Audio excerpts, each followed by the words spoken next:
Merci en tout cas, on se parle biso Mbuta. Ouais.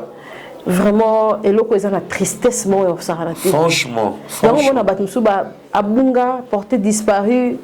Même si on a depuis à Kenda, dès la crâne, on a beau, pété à Nani. Impressionnant par rapport à Mamboto total. Bon, et là, ça ne va pas si ma casse. Et ça que. Bazala ba déco, bazala ba famille. Vraiment. Est-ce que nous avons des paramètres, on a des places, des lieux, tout ça, des logos, tout ça là? Non. Tout à l'heure, à tous les pesa. Na o bazoï sabiso, tout à l'heure les à côté. Tout à l'heure permet qu'est-ce qui règne, qu'est-ce qu'il y a, qu'est-ce qui dérange Kinshasa.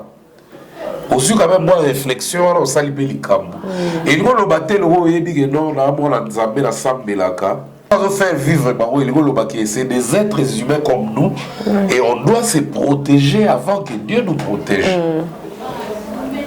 Ça fait qu'on est pas évident que ça la nini au début qui va négocier ba retraite mais t'as la résultat boy ça fait trop mal.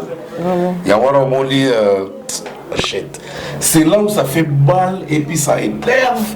Donc la habité là en tout cas ça fatigue quoi. C'est trop.